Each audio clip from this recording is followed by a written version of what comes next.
다섯 관을 지나며 여섯 장수를 베다.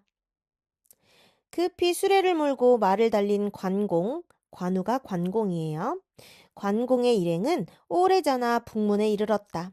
문을 지키던 관리가 막으려 들었으나 관공이 성난 눈길로 청룡도를 쳐들자 질겁을 하고 달아나 버렸다. 별다른 일 없이 북문을 빠져나오자 문득 관공이 따르는 무리에게 말했다. 너희들은 먼저 수레를 호위하여 앞으로 나가거라. 뒤따르는 자가 있으면 내가 모두 막을 터이니 두 분 형수님을 놀라게 해서는 아니 된다. 이에 늙은 군사들은 관공을 뒤에 남겨둔 채 수레를 밀고 급히 큰 길로 나아갔다. 한편 그때 조조는 여러 모사와 장수들을 불러놓고 관공의 일을 의논하고 있었다. 그런데 웬 사람이 관공이 보낸 것이라 하며 글 한 통을 가져왔다. 은장이 기어이 가버렸구나. 얼른 글을 읽어본 조조가 그렇게 탄식했다. 그때 이번에는 북문을 지키고 있던 군사들의 우두머리가 급한 전가를 보내왔다. 관공이 문을 아사 달아났습니다. 수레와 수무나무 명을 이끌고 있었는데 모두 북쪽을 향해 갔습니다. 그 전갈에 모여있던 이들은 모두 놀랐다. 그런데 다시 관공의 거처에 가본 사람이 알려왔다. 관공은 승상께서 내리신 금은과 재물들을 고스란히 창고에 봉해두고 미녀 10사람도 모두 내실에 남겨두었습니다. 한수 정후에 이는 당상에 걸어두고 그 밖에 승상께서 보내신 사람들은 아무도 데려가지 않은 채 원래 데려왔던 자들만 보따리를 싸 따르게 했을 뿐입니다. 그러자 모여있던 이들 가운데 한 장수가 내다르며 소리쳤다. 제게 철기 3천만 주십시오. 관우를 사로잡아 승상께 바치겠습니다.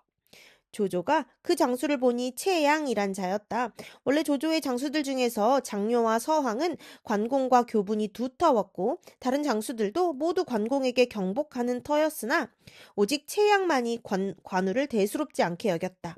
따라서 관공이 갔다는 말을 듣고도 다른 장수들은 모두 가만히 있는데 유독 그만 쫓겠다고 나선 것이었다. 아니다. 그럴 필요는 없다. 옛 주인을 잊지 않을 뿐만 아니라 오고감이 분명하니 관공이야말로 참으로 장부다. 너희들은 모두 그를 본받아야 한다. 조조가 그렇게 말하며 채양을 꾸짖어 물리쳤다. 정욱이 그런 조조에게 말했다. 승상께서는 그를 그토록 두터이 보살폈건만 그는 작별조차 고하지 않은 채 어지러운 글만 남기고 떠났으니 이는 승상의 크신 위엄을 모독한 것입니다. 그 죄가 적지 않은 데다 또 이제 그가 원소에게 돌아가도록 버려둔다면 그것은 호랑이에게 날개를 더하는 격이 됩니다. 따라서 죽여 후한을 없애는 게 좋겠습니다. 관공의 떠남은 내가 전날 이미 허락한 일이오. 사람이 어찌 믿음을 저버릴 수가 있겠소. 각자 자기 주인을 위해 하는 일이니 뒤쫓아서는 아니 돼요. 조조가 정욱의 말에 그렇게 답한 뒤 장녀를 보고 말했다. 운장은 금은을 봉해놓고 한수 정후에 인을 걸어둔 채 떠났으니 제물로도 그 마음을 움직일 수 없고 벼슬로도 그 뜻을 옮기게 할 수 없었다고 할 수 있다. 실로 내가 우러르고 싶은 사람이다. 생각건대 그는 아직 멀리 가지 못했을 것이다. 나는 그를 뒤따라 마지막으로 내 정을 보이고 싶으니 그대는 먼저 가서 잠시만 머무르라. 머무르라 이르라. 길 가면서 쓸 재물과 옷 한 벌을 내려 뒷날의 정표로 삼고자 한다. 그 같은 조조의 명에 장녀는 단기로 관공을 뒤쫓았다. 잠시 후 재물과 의복을 마련케 한 조조도 수십 기만 데리고 관공을 찾아 나섰다. 원래 관공이 탄 말은 하루에 1000리를 간다는 적토마였다. 뒤쫓는다고 될 일이 아니나 두 부인이 탄 수레를 호위하며 가는 길이라 함부로 닿지 못하고 천천히 가는 바람에 장녀는 쉽게 뒤쫓을 수 있었다. 운장께서는 잠시만 걸음을 늦추시오. 저만큼 관공의 일행이 보이자 장효가 크게 소리쳤다. 관공은 장효가 말을 박차 달려오는 걸 보자 먼저 걱정이 됐다. 따르는 무리에게 수레를 재촉해 대로로 급히 달리게 하고 자신은 청룡도를 꼬나든 채 적토마를 달려 장효를 막아섰다. 문어는 나를 뒤쫓아 다시 승상께로 데려가려고 하는 게 아닌가? 관공이 그같이 묻자 장효가 손을 저으며 대답했다. 아니요. 승상께서는 형이 먼 길을 떠나셨단 말을 듣고 몸소 배웅하고자 하십니다. 따라서 특히 나를 먼저 보내 잠시 수레를 멈추도록 청하게 하셨을 뿐 별다른 뜻은 없었습니다.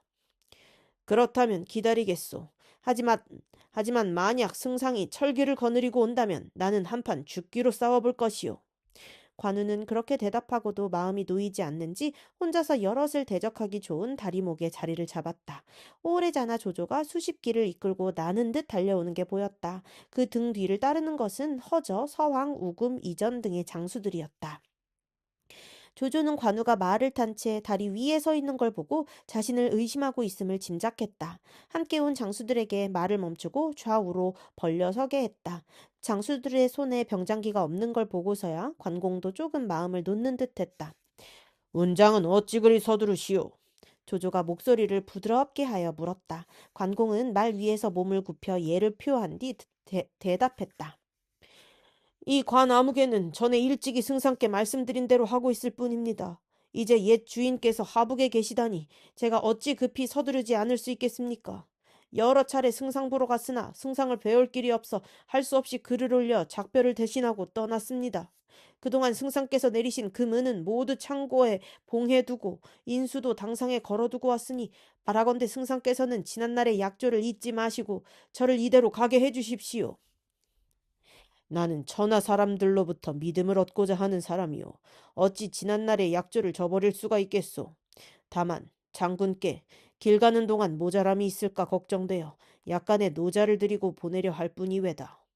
그러고는 뒤따르던 이로 하여금 마련해온 황금 한 쟁반을 관공에게 올리게 했다. 관우가 사양했다. 이미 여러 번 은덕을 입어 아직 남은 재물이 약간 있습니다. 이 황금은 남겨두었다가 장사들에게 상으로 내리십시오. 작은 재물이나 장군이 세운 큰 공에 만분의 일이라도 갚고자 하여 내리는 것인데 어찌 이렇게 마다하시오. 조조가 다시 그렇게 권했으나 관우는 끝내 고개를 젓는다. 구구하고 보잘것없는 노력이었을 뿐입니다. 새삼 입에 올릴 가치조차 없으니 거두어 두십시오. 그러자 조조가 씁쓸하게 웃으며 말했다. 은장은 전하의 의사이나 한스럽게도 내 복이 엷어 붙들어 두지 못하는구려. 황금은 그렇다 쳐도 이 금포 한 벌만은 거두어 주시오. 간략하게나마 한 조각 내 정성을 표하고 싶소이다.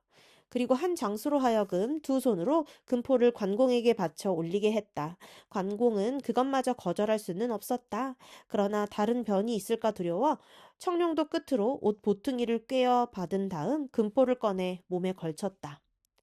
승상께서 내리신 금포이니 고맙게 받겠습니다. 다른 날 다시 배웁기로 하고 오늘은 이만 물러가겠습니다. 이윽고 관공은 그 말과 함께 말머리를 돌렸다. 그리고 조조가 연연한 눈으로 보는 사이에 뿌연 흙먼지를 날리며 말을 몰아 북쪽으로 사라졌다. 저자의 무례함이 너무 심합니다. 어찌 사로잡지 않으십니까? 관공이 하는 양을 못마땅하게 보고 있던 허저가 마침내 참지 못하고 그렇게 불평했다. 조조가 그런 허저를 달랬다. 저는 한 사람이고 우리는 연하문명이나 되니 어찌 의심이 나지 않겠는가. 내가 이미 허락했으니 뒤쫓아서는 아니 되네. 관공이 말에서 내리지도 않고 칼끝으로 금포를 받은 걸 대신 변명해 준 것이었다. 뿐만 아니라 여러 장소와 함께 돌아오는 길 위에서도 내내 관공을 생각하며 탄식에 마지 않았다. 그런데 여기서 다시 짚고 넘어가야 할 것은 조조의 정신적인 크기이다. 어쩌면 관우의 드높은 의기가 그토록 화려하게 꽃필 수 있었던 것은 조조란 거인이 마련해준 격려의 기름진 토양 위에서였기에 가능했었던 일이 아닐는지. 한편 조조와 작별한 관공은 적토마를 몰아 30리를 달렸으나 두 부인을 태운 수레와 일행을 찾을 수가 없었다. 당황한 관공은 거기서 더 나아가기를 그치고 사방을 뒤지듯 찾아보았다. 한참을 이리저리 헤매고 있는데 호련 어떤 산 위에서 고함 소리가 들려왔다. 관장군께서는 잠시 걸음을 멈추시오. 관공이 소리나는 쪽을 보니 누런 수건을 머리에 띠고 비단 옷을 입은 청년 장수 하나가 창을 끼고 말을 달려오는데 안장에는 사람의 목 하나가 걸려있고 뒤로는 100여 명의 보졸이 따랐다. 가까이 다가온 그에게 관공이 물었다. 그대는 누구인가? 그러자 청년은 창을 버리고 말에서 내리더니 땅에 엎드려 절했다. 관공은 혹시 속임수가 있을까 두려워 청룡도를 힘주어 잡으며 다시 물었다. 장사는 누군가? 바라건대 이름부터 대도록 하라. 그제서야 청년이 대답했다. 저는 양양 사람으로 이름은 요하요. 자는 원검이랐습니다. 세상의 어지러움에 무리 500여 명을 모아 도적질로 살아가고 있었는데 조금 전 한 패인 두원이란 자가 산을 내려갔다가 잘못하여 두 부인을 잡아 채로 돌아왔습니다. 그 두 분을 뒤따르다 잡혀온 이들에게 제가 물으니 두 분은 바로 대한의 유황숙님의 부인들이며 장군께서 이곳까지 호송해 왔다고 대답했습니다. 저는 그 말을 듣자 곧바로 두 부인을 모시고 산을 내려와 장군을 배려했으나 두원이란 자가 불순한 말로 가로막기에 그를 죽여버렸습니다. 이제 그 목을 장군께 바침과 아울러 두 부인을 놀라게 한 죄를 빌고자 합니다. 두 부인은 어디 계신가? 관공은 불행 중 다행이라 여기며 급히 물었다. 요하가 송구한 듯 대답했다. 지금 산채에 계십니다. 그렇다면 얼른 모시고 내려오도록 하라. 관공이 다시 그렇게 재촉했다. 그러자 오래잖아 또 다른 100여 명이 두 부인이 탄 수레를 겹겹이 둘러싼 채 그곳에 이르렀다. 말에서 내린 관공은 청룡도를 세워둔 채 두 손을 모으고 수레 앞에 나가 문안을 들이며 물었다. 두 분 형수님께서 놀라시진 않으셨습니까?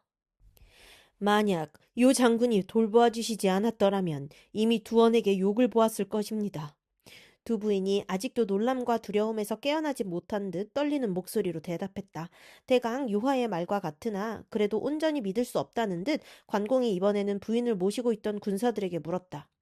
요하가 어떻게 두 부인을 구했느냐? 두어는 두 부인을 산으로 잡아간 뒤에 요하에게 각기 한 사람씩 아내로 삼자고 했습니다. 그런데 요하는 두 부인께 신분과 이곳을 지나게 된 까닭을 물은 뒤 오히려 절하며 공경했을 뿐만 아니라 장군께 모셔드리려 했습니다. 두어는 그걸 듣지 않다가 요하에게 죽음을 당한 것입니다. 군사들이 입을 모아 그렇게 대답했다. 관공은 그제서야 요하를 믿게 된 듯 요하에게 절하며 감사했다. 그런데 요하는 거기서 그치지 않고 졸개들과 함께 관공을 따르려 했다. 관공이 가만히 생각해 보니 두 부인을 구해준 것은 고마우나 그들이 황건의 잔당이라는 게 아무래도 마음이 걸렸다. 그들과 함께 가지 않는 게 좋을성 싶어 뒷날을 기약하며 거절했다. 요한은 다시 산채에서 금과 비단을 꺼내다 관공에게 바쳤다. 그러나 관공이 그 또한 받지 않으니 요한은 할 수 없이 절하여 작별하고 졸개들과 함께 산으로 돌아가 버렸다. 그런데 아주버님, 어딜 가셨다 이렇게 늦으셨습니까? 요하가 가버린 뒤에야 정신을 수습한 듯 두 부인이 물었다. 관공은 두 부인께 조조가 뒤따라와 근포를 내린 일을 말해준 뒤 일행을 재촉해 다시 길을 떠났다. 해가 저물 무렵 수레는 어느 작은 마을에 이르렀다. 관공은 그곳에서 하룻밤 쉬어가기로 하고 한 저택을 찾았다. 주인이 나와 맞는데 이미 백발이 다 된 노인이었다. 장군의 성함은 어떻게 되시오? 주인이 관공에게 물었다. 관공이 예를 표하며 대답했다. 저는 유황숙의 아우로 이름을 관우라 합니다. 그렇다면 저 알량과 문추를 목벤 관공이 아니십니까? 노인이 놀란 듯 다시 물었다. 그렇습니다. 관공이 그렇게 대답하자 노인은 크게 기뻐하며 어서 저택 안으로 들기를 청했다. 관공이 그런 노인에게 알렸다. 밭갓 수레에 두 부인께서 타고 계십니다. 알겠습니다. 그분들도 맞아드리도록 하겠습니다. 노인은 그렇게 말하고 아내와 딸들을 내보내 두 부인을 맞아들이게 했다. 두 부인이 초당 위로 오르자 관공은 그 곁에 두 손을 모으고 시립해 섰다. 노인이 그런 관공에게 권했다. 장군도 앉으십시오. 두 분 형수님이 여기 계시는데 제가 어찌 감히 앉을 수 있겠습니까? 관공이 그렇게 사양하자 노인은 다시 아내와 딸을 불러 두 부인을 안으로 모셔가 대접토록 했다. 그리고 자신은 초당에서 관공을 대접하는데 잠옷 융숭했다. 관공은 훗날에라도 그 후의에 보답하고자 물었다. 주인 어른의 성함은 어떻게 되십니까? 내 이름은 호화라고 합니다. 일찍이 환제 때 의랑을 지냈으나 지금은 벼슬살이를 마치고 고향에 돌아와 살고 있습니다. 노인은 그렇게 자기를 밝히다가 문득 생각난 듯 말했다. 제 아들놈은 호반이라고 하는데 지금은 형량태수 왕식 아래서 종사로 일하고 있습니다. 만약 장군께서 가시는 길에 그곳을 지나게 된다면 아들놈에게 글 한 통을 붙이고 싶습니다만. 그건 어렵지 않은 일입니다. 마침 형량을 지나가게 되었으니 제가 전해드리지요. 관공은 기꺼이 부탁을 들어주었다. 그러나 그 한 통의 글이 뒷날 위태로운 고비 하나를 넘기게 해주리라고는 꿈에도 생각지 못했다. 다음 날이었다. 아침 식사를 마친 관공은 두 분 형수를 수레에 오르게 한 뒤 호화 노인과 작별을 했다. 노인은 전날 밤 말한 대로 아들 호반에게 보낼 글 한 통을 써서 관공에게 내놓았다. 관공은 그 글을 받아 깊이 간직한 뒤 낙양을 바라고 떠났다. 오래전에 한 관에 이르렀는데 이름하여 동령관이었다. 관을 지키는 장수는 공수란 자로 군사 500을 거느리고 고갯마루를 지키고 있었다. 관공이 수레와 일행을 이끌고 고개에 오르는 걸 보고 군사 하나가 공수에게 달려가 알렸다. 장군은 어디로 가십니까? 관 밖까지 마중을 나온 공수가 예를 끝내기 무섭게 관공에게 물었다. 조조의 배웅까지 받으며 떠나온 터라 관공이 서슴없이 대답했다. 승상께 작별을 고하고 하북으로 형님을 찾아가는 길이 왜다. 하북의 원소는 바로 승상과 맞서 싸우는 자입니다. 그리로 가시려면 반드시 승상께서 주신 통행장이 있어야겠습니다. 어쩌면 공수의 그 같은 요구는 관을 지키는 장수로서의 당연한 요구였다. 그러나 관공은 아직도 별 걱정이 없다는 표정으로 대답했다. 갑작스레 떠나게 되어 그건 미처 생각하지 못했소. 하지만 승상께서 몸소 배웅을 해주셨소이다. 그렇다면 아니 되겠습니다. 믿고 보낼 만한 문서가 없으시다면 장군께서는 여기서 잠시 기다려 주십시오. 사람을 뽑아 승상께 보내 여쭤본 뒤에 보내드리도록 하겠습니다. 공이 승상께 여쭤볼 때까지는 내 갈 길이 바빠 기다릴 수가 없소이다. 나를 보낸 뒤에 여쭤보아도 될 것이오. 관공이 그렇게 우겼다. 어느새 그의 미간에는 은은한 노기가 서리고 있었다. 그러나 공수도 호락호락하지 않았다. 문득 굳어진 어조로 자르듯 말했다. 나는 법에 매인 몸이라 어쩔 수 없습니다. 아무래도 여기서 잠시 기다리셔야겠습니다. 그럼 그대는 내가 이 관을 지나지 못하게 하겠다는 것인가? 드디어 관공이 언성을 높였다. 공수도 지지 않았다. 그대가 꼭 이곳을 지나가고 싶다면 수레에 탄 노소를 인질로 내놓고 가라. 그렇지 않고는 보낼 수 없다. 그러자 관공은 마침내 크게 성이 났다. 청룡도를 번쩍 들어 공수를 찌그려 들며 소리쳤다. 이놈! 말이라고 다 하면 되는 줄 아느냐? 수레 위에 계신 분이 어떤 분이신지를 알고 감히 인질로 내놓으라는 것이냐? 조조가 몹시 관공을 아낀다는 걸 잘 아는 터라 일이 그렇게 될 줄 모르고 싸울 채비 없이 관을 나온 공수는 관공의 기세에 놀랐다. 급히 관 안으로 쫓겨 들어가 북을 울려 군사들을 모으고 자신도 갑옷으로 몸을 감싼 뒤에 말에 올랐다. 관은장이 비록 무서운 장수라 하나 그는 혼자나 다름없는 데에 비해 자신에게는 500명의 정병이 있다는 걸 생각하자 공수는 불쑥 용기가 솟았다. 군사들을 몰고 앞장서 관 아래로 달려 내려오며 관공에게 소리쳤다. 이 건방진 놈! 네 어딜 감히 함부로 지나가려느냐! 그 같은 공수를 본 관공은 급히 수레와 그걸 따르는 무리를 멀리 물러가게 했다. 난군 중에 휩쓸려 뜻밖의 변을 당하는 일이 없게 하기 위해서였다.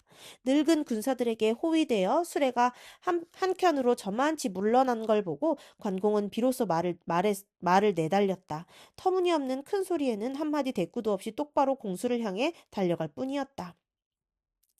죽으려고 귀신이 씌었는지 공수도 그런 관공에게 창을 휘둘러 맞섰다. 그러나 두 마리 말이 한 번 엇갈리는가 싶더니 운장의 청룡도가 번뜩하는 곳에 공수는 두토막난 시체가 되어 말 아래로 굴러 떨어졌다. 멋모르고 장수를 따라 나섰던 공수의 졸개들은 그 광경을 보자 관공이 두렵다 못해 오금이 저렸다. 머릿수만 믿고 솟았던 용기는 어딜 갔는지 뿔뿔이 흩어져 달아나기 바빴다. 관공이 그런 그들에게 소리쳤다. 군사들은 달아나지 말라. 내가 공수를 죽인 것은 부득이한 일일 뿐 너희에게는 아무런 죄가 없다. 너희는 다만 입을 모아 승상께 전하기만 하면 된다. 공수가 나를 해치려 했기 때문에 할 수 없이 내가 그를 죽이게 되었노라고. 그 소리를 들은 군사들은 모두 달아나기를 멈추고 그 자리에 엎드려 관공에게 절했다. 관공은 곧 수레와 그를 따르는 사람들을 재촉해 주인 없는 관문을 지났다. 전날 길을 잡은 대로 낙양을 향해 나아가는데 발 없는 소문이 먼저 낙양에 이르렀다. 그때 낙양 태수는 한복이란 자였다. 관공이 공수를 죽이고 동령관을 지났다는 소문을 들은 한복은 무리를 불러 모아 어찌할까를 의논했다. 승상께서 주신 통행장이 없다면 관우의 이번 일은 사사로운 것임에 분명합니다. 막지 아니한다면 반드시 받게 될 것입니다. 아장인 맹탄이 일어나 똑똑한 체 하며 말했다. 한복이 걱정스런 얼굴로 그 말을 받았다. 관공은 사납고 날래 하북의 명장인 안량과 문추가 나란히 그에게 죽임을 당했을 정도요. 아무래도 힘으로는 그에게 맞설 수 없으니 꾀를 써야만 사로잡을 수 있을 것이외다. 책에 한 가지 계책이 있습니다. 맹탄이 기다렸다는 듯 말했다. 한복이 반가운 얼굴로 물었다. 그 계책이 무엇이요? 먼저 관 입구를 녹각 나무로 얽은 녹각으로 막은 뒤 관우가 오기를 기다려 제가 군사를 이끌고 나가겠습니다. 한바탕 싸우다 제가 거짓으로 패한 채 관우를 유인해 오거든 태수께서는 녹각 뒤에 미리 숨겨둔 궁수들로 하여금 그를 쏘게 하십시오. 관우가 그 화살을 맞고 말에서 떨어질 때 바로 사로잡아 허도로 보내시면 됩니다. 아마도 조승상께서는 태수께 큰 상을 내리실 것입니다. 들으니 그럴싸한데다 달리 마땅한 계책도 나오지 않아 한복은 맹탄의 말을 따르기로 했다. 부산하게 녹각을 세우자마자 관공이 가까이 이르렀다는 전갈이 왔다. 한복은 스스로 활과 화살통을 맨 뒤 일천 인마를 이끌고 녹각 앞으로 나가 관공을 맞았다. 거기 오는 분은 누구시오? 잠옷 정중한 물음이었다. 관공이 말 위에서 몸을 굽혀 예를 표하며 답했다. 나는 한수정후 관우요. 감히 지나가는 길을 빌리러 왔소이다. 조승상에 문빙이 있으십니까? 문빙은 증명 서류. 한복이 여전히 정중함을 잃지 않은 채 다시 물었다. 일이 바빠 미리 얻어두지 못했소이다. 관공이 그렇게 대답하자 돌연 한복의 눈길이 실쭉해졌다. 나는 조승상의 크신 명을 받들어 이곳을 지키며 접자가 드나들물 살피고 있소. 어찌 한치라도 허술할 수가 있겠소이까. 문빙이 없다면 그것은 바로 달아날 때뿐이오. 정중함이 가신 말투에 목소리까지 차갑기 그지없었다. 관공도 그 같은 한복의 표변에 불끈 노기가 솟았다. 이미 일 없이 지나갈 수 없을 바에야 공연한 입씨름으로 시간을 끌고 싶지 않아 봉의 눈을 부릅뜨며 소리쳤다. 동령관의 공수는 이미 내 손에 죽었다. 너도 죽고 싶어 길을 막느냐? 하지만 딴에는 채비를 갖출 대로 갖춘 한복이라 쉽게 움츠러들지 않았다. 오히려 채찍을 들어 관공을 가리키며 좌우에게 물었다. 누가 저놈을 사로잡아 오겠느냐? 그러자 맹탄이 기다렸다는 듯이 쌍칼을 휘두르며 말을 달려나갔다. 관공은 다시 수하들에게 두 부인이 탄 수레를 모시고 저만큼 비켜있게 한 뒤 말을 박자 맹탄을 맞았다. 맹탄은 원래 관공의 적수가 못 되는 데다 미리 짜놓은 계책이 있어 새 합을 채우지 않고 말머리를 돌렸다. 관공이 그런 맹탄을 놓아줄 리 없었다. 적토마를 박자 맹탄을 뒤따르더니 한 칼에 두 동강을 내어버렸다. 맹탄은 관공을 유인할 것만 생각했지 그가 탄 말이 빠르기로 이름난 천하의 적토마임은 생각하지 못했던 것이었다. 하지만 맹탄의 죽음이 전혀 헛된 일은 아니었다. 관공이 맹탄을 죽인 곳은 녹각 문 어귀에서 멀지 않았다. 기다리고 있던 한복이 말머리를 돌리려는 관공을 보고 화살 한 대를 날렸다. 활 깨나 쏘는 한복이라 화살은 어김없이 관공의 왼팔에 박혔다. 관공이 입으로 왼팔에 박힌 화살을 물어 뽑자 피가 샘솟듯 흘렀다. 그러나 관공은 돌아서지 않고 그대로 한복을 향해 말을 몰았다. 일천 인마가 가로막았으나 관공의 기세는 대쪽을 가르는 칼날 같았다. 무인지경 가듯 군사들을 해치며 한복을 향해 청룡도를 겨누었다. 그제서야 한복은 급히 숨을 곳을 찾았지만 이미 때는 늦은 뒤였다. 한복의 머리에서 어깨 얼음에 걸쳐 관공의 청룡도가 바람을 일으킴과 함께 한복의 목은 말 아래로 굴러 떨어졌다. 관공은 그 여세를 몰아 관을 지키던 일천 인마까지 가랑잎 흩듯 흩어버렸다. 그리고 두 부인이 탄 수레를 보호하며 바람처럼 관을 지나갔다. 관을 벗어나고도 한참을 간 뒤에야 관공은 비로소 헝겊을 째 화살에 다친 왼팔을 싸맸다. 그러나 도중에 다시 비열한 급습을 받을까 두려워 오래 한 곳에 머물지 못하고 밤낮으로 길을 재촉했다. 하북으로 가기 위해서는 반드시 거쳐야 할 기수관을 향해서였다. 기수관은 유성추, 철퇴의 일종, 유성추를 잘 쓰는 변회란 장수가 지키고 있었다. 병주 사람으로 원래는 황건에 남은 무리였는데 조조에게 항복해 기수관을 지키는 장수가 된 자였다. 관공이 머지않아 그곳에 이르리란 말을 듣자 그는 한 가지 계책을 짜내었다. 관 앞에 진국사란 절에 도부수 200을 숨겨놓은 다음 관공을 그곳으로 꿰어들어 술잔을 던짐을 신호로 일시에 들이쳐 죽인다는 계책이었다. 그 계책에 따라 모든 준비를 끝낸 변희는 관공이 왔다는 말을 듣기 바쁘게 스스로 관을 나가 맞아들었다. 관공도 변회가 공손하게 마중을 나오자 말에서 내려 예를 표했다. 장군의 크신 이름은 천하에 떨쳐 울리고 있으니 누가 우러르지 않겠습니까? 더욱이 지금은 유황숙께 돌아가신다니 실로 더 놀라운 충의이라 하겠습니다. 그런 장군을 모시게 된 것은 이 변아무개의 일생의 영광이 될 것입니다. 어디서 들었는지 관공의 남다른 자부심을 알고 있는 변희가 그렇게 너스레를 떨었다. 관공은 그런 변해가 기특하면서도 먼저 공수와 한복을 죽인 일을 말해 은근한 으른장을 대신했다. 혹시라도 딴 마음을 품을까 미리 경고해둔 셈이었다. 그러나 변희는 도적 출신답게 교활하기 짝이 없었다. 만약 일이 그러했다면 그자들은 죽어 마땅합니다. 다음에 승상을 배웠게 되면 제가 장군을 대신해 여쭈어드리겠습니다. 그렇게 능청을 부려 관공의 마음을 기쁘게 했다. 변희의 능란한 말재주에 넘어간 관공은 그와 말머리를 나란히 하고 진국사에 이르렀다. 관공의 일행이 경내로 드니 모든 승려들이 종을 울리며 나와 마중했다. 원래 진국사는 명제의 어전에 향화를 올리던 절로 본사에만도 승려가 30명이 넘었다. 그런데 그들 가운데 관공과 같은 고향 사람으로 보정이란 승려가 있었다. 변희가 꾸미는 일을 짐작한 보정은 어떻게든 관공에게 알려주고 싶었다. 그 기회를 만들기 위해 일부러 관공 앞에 나가 물었다. 장군께서 포동을 떠나신 지 몇 해나 됩니까? 거의 20회가 되는 것 같습니다만. 낯선 승려 하나가 벌써 오래전에 떠난 고향을 들먹이자 관공은 이상한 기분이 들어 보정을 쳐다보았다. 보정이 다시 관공에게 물었다. 장군께서는 빈승을 알아보지 못하겠습니까? 고향을 떠난 지 오래되어 알아보지 못하겠습니다. 관공이 한동안 보정을 살피다가 대답했다. 그러자 보정이 관공의 기억을 깨우쳤다. 빈승의 집과 장군의 집은 개울 하나를 건너 마주보고 있었습니다. 관공은 그 말을 듣고도 보정을 기억해내지 못했으나 어쨌든 고향 사람이라는데 반가움이 일었다. 오랜만에 그리운 고향 얘기라도 나누려고 입을 열려는데 문득 곁에 있던 변회가 보정을 꾸짖었다. 내가 지금 장군을 위해 잔치를 마련하고 모시려 하거늘 한낱 중에 지나지 않은 네가 무슨 말이 그리 많으냐? 보정이 같은 고향 사람의 정으로 자신의 흉계를 관공에게 알려줄까 두려워 쫓는 것이었다. 관공이 그런 변희를 말렸다. 그렇지 않소이다. 고향 사람끼리 서로 만났으니 어찌 예정을 풀려 들지 않겠소. 그리고 변희의 험악한 기색에 눌려 자리를 뜨려는 보정을 붙들었다. 관공이 그렇게 나오자 변희도 더는 보정을 떼어놓으려 들지 않았다. 공연히 억지를 부리다가 관공이 내막을 눈치챌까 두려웠던 까닭이었다. 옛 정에 차 향기가 스미면 더 다사롭습니다. 잠시 제 방으로 드시지요. 차 한 잔을 끓여 올리겠습니다.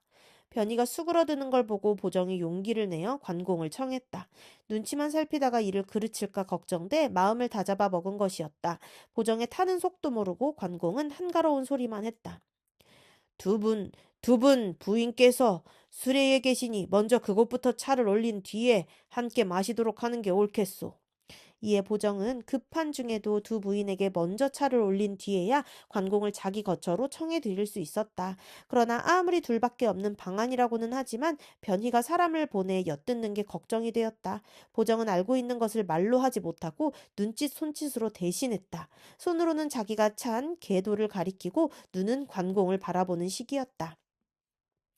무심코 찻잔을 들던 광곤도 이내 그 뜻을 알아차렸다. 한번 고개를 끄덕인 뒤 건성으로 몇 마디 고향 얘기를 나누다가 보정의 방을 나왔다. 그리고 자신을 따라온 군사들을 불러 가만히 영을 내렸다. 너희들은 모두 칼을 몸에서 떼어놓지 말고 두 분 형수님을 잘 지키라. 그렇게 대비를 하고 있을 때 변희가 법당에다 술자리를 마련하고 관공을 청해 들었다.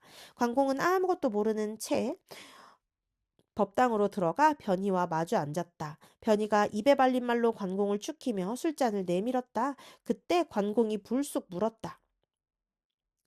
그대가 이 관 아무개를 이리로 청한 것은 좋은 뜻에서인가 나쁜 뜻에서인가? 그 돌연한 물음에 변희는 일순 말문이 막혔다. 얼른 대답을 못해 어물거리고 있는데 관공이 먼저 법당 벽에 늘어뜨린 휘장 뒤에 칼과 도끼를 든 군사들이 숨어 있는 걸 보았다. 나는 너를 좋게 보았는데 어찌 감히 이럴 수가 있느냐?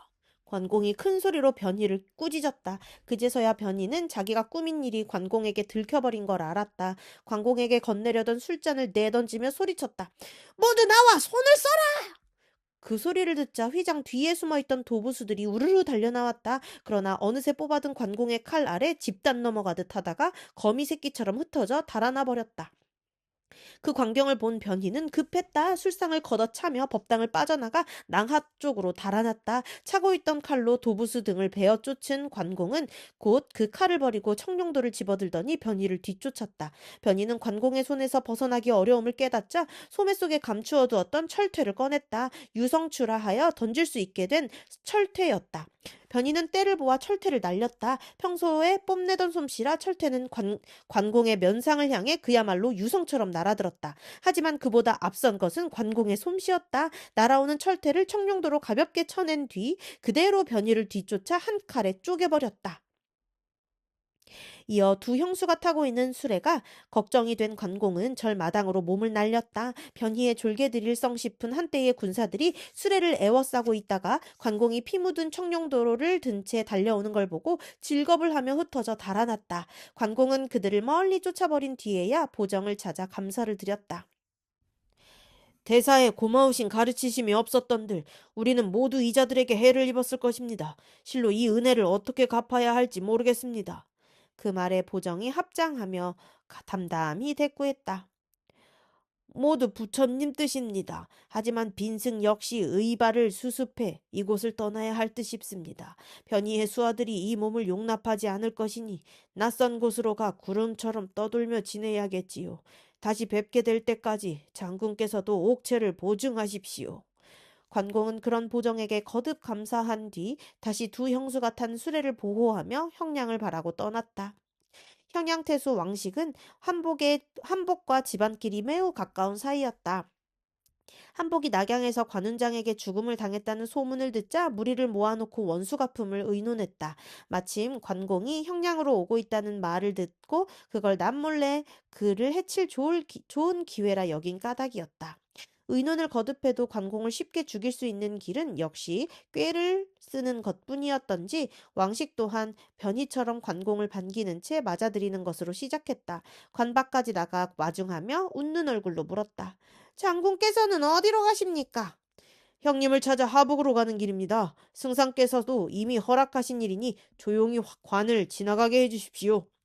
관공은 속으로 왕식이 또 길을 막고 나설까봐 은근히 걱정하며 대답했다. 그러나 왕식은 뜻밖에도 선선히 허락했다. 승상께서 이미 허락하신 일이라면 이 왕 아무개가 마다할 리가 있겠습니까? 그래놓고는 관공에게 넌지시 권했다. 장군께서는 먼 길을 말을 달려오셨고 두 분 부인께서도 수레를 타고 오시느라 지치고 피곤하실 것입니다. 잠시 성 안으로 드시어 하루 저녁 역관에서 쉬어 가시는 게 어떻겠습니까? 길 떠나시는 일은 내일이라도 늦지 않을 것입니다. 관공은 그러지 않아도 피곤하던 차에 그렇게 은근함을 보이자 마음이 움직였다. 두 형수를 권해 형양성 안으로 들어갔다. 역관 안에는 이미 관공을 위한 모든 준비가 되어 있었다. 왕식은 또 술자리를 마련하고 관공을 청했다. 관공이 가지 않자 사람을 시켜 술과 음식을 보냈는데 정성스럽기가 그지없었다. 먼 길을 고생스레 온 관공은 일찍 쉬고 싶었다. 두 분 형수를 청해 저녁 식사를 마친 뒤 따라온 이들도 모두 편히 쉬게 하고 자신도 쉴 방으로 들어갔다. 한편 형양태소 왕식은 관공이 너무도 쉽게 자신의 계책에 걸려든 걸 기뻐하며 종사로 부리는 호반을 불렀다. 오늘 온 관누는 승상을 저버리고 달아났을 뿐만 아니라 여기로 오는 길에 앞을 막는 태수와 관을 지키는 장수들까지 죽였으니 죄가 결코 가볍지 않다. 하지만 이자는 무예가 빼어나 맞서기 어려우니 꾀를 써서 죽여야 한다. 오늘 밤 군사 일천을 이끌고 역관을 에워싼 뒤 각기 횃불 하나씩을 마련케 하여 삼경이 되거든 일제히 불을 지르게 하라. 누구이든 묻지 않고 역관 안에 있는 자는 모조리 태워 죽여야 한다. 그때 나도 군사를 이끌고 가 그대의 뒤를 바치리라. 왕식이 그 같은 영을 내리자 호반은 곧 그대로 따랐다. 군사 일천을 점거하고 마른 섭을 구해다 역관 둘레에 쌓아놓은 채 때가 오기만을 기다렸다. 밤이 제법 이슥했을 무렵이었다. 삼경이 되기만을 기다리던 호반은 문득 생각했다.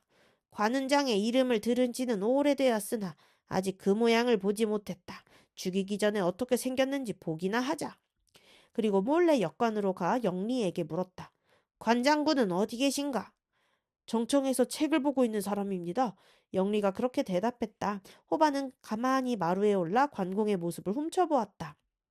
그때 관공은 탁자에 비스듬히 기대앉아 왼손으로는 수염을 쓰다듬으며 책을 읽고 있었다. 참으로 하늘이 낸 사람이구나. 호반은 자기도 모르게 그 같은 감탄의 소리를 냈다. 그 웅장한 풍채도 풍채려니와 그 험난하고 고된 길을 가는 중에도 손에서 책을 떼지 않는 인품에 절로 감동이 된 것이었다. 거기 있는 게 누구냐? 사람의 기척을 들은 관공이 물었다. 호반은 얼결에 관공 앞으로 나가 절하며 자신의 이름을 밝혔다. 형양태수 아래 종사로 있는 호반이 관공을 뵙습니다. 그렇다면 그대는 허동성 밖에 사는 호화 어른의 아드님이 아닌가? 호반의 이름을 듣자 관공은 언뜻 생각나는 게 있어 그렇게 물었다.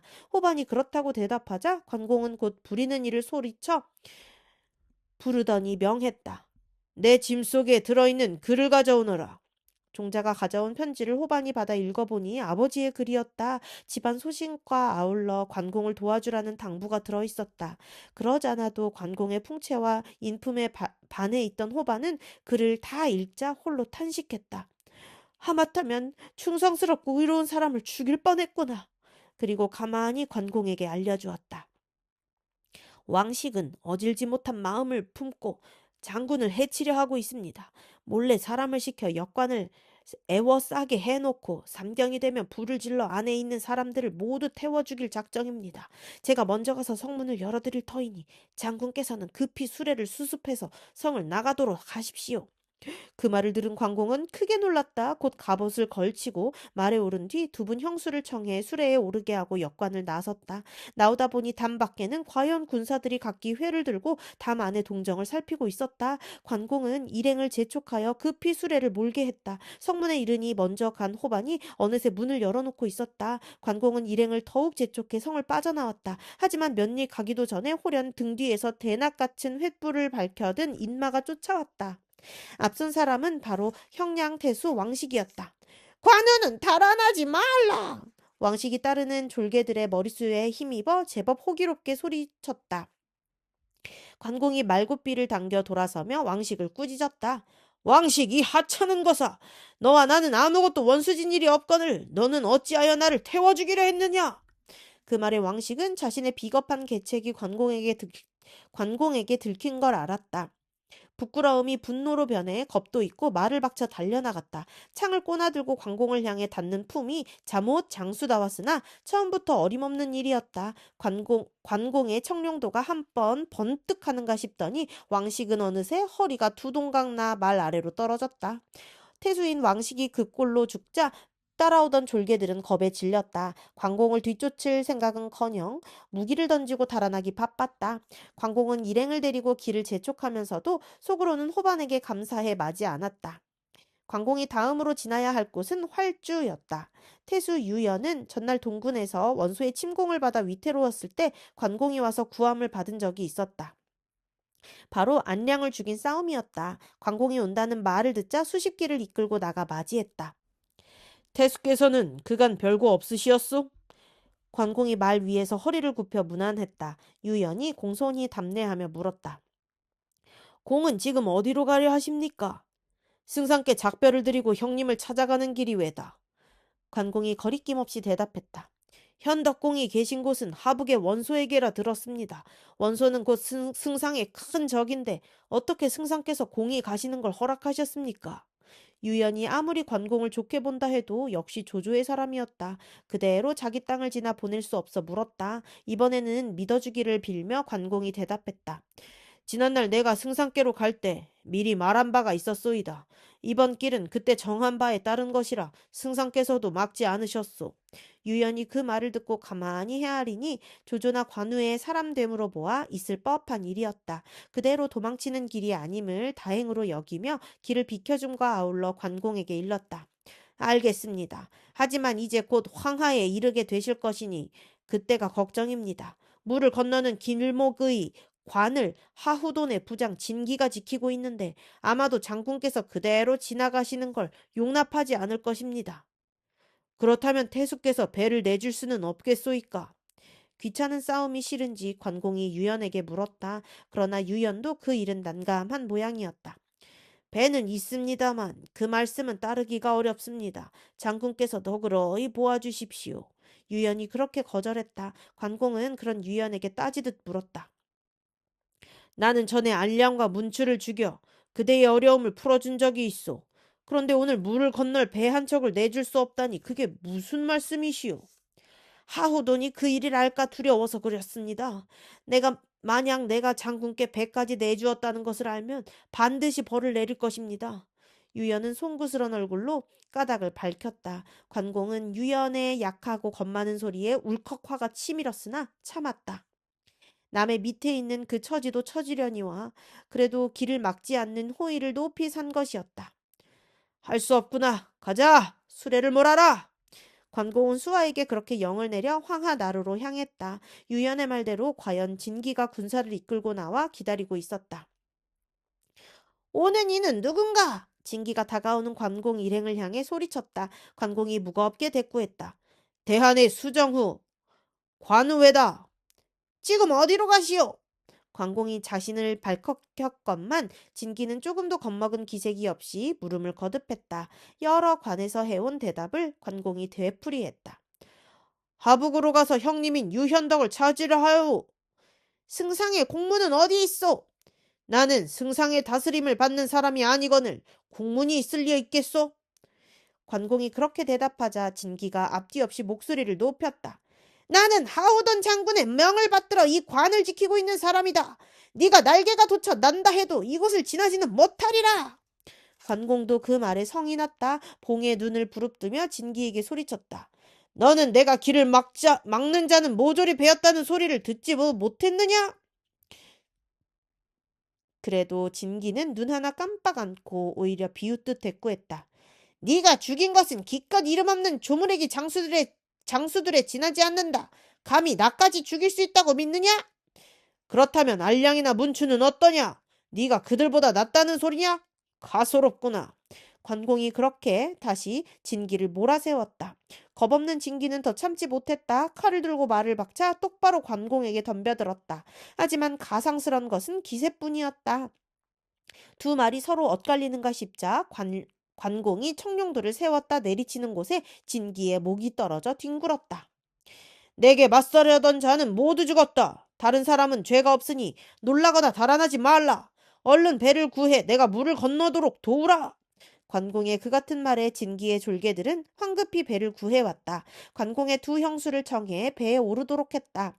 황하를 건너니 거기서부터는 원소의 땅이었다. 관공은 결국 5관을 지나고 6장수를 베며 단기로 천리의 적지를 지난 셈이었다.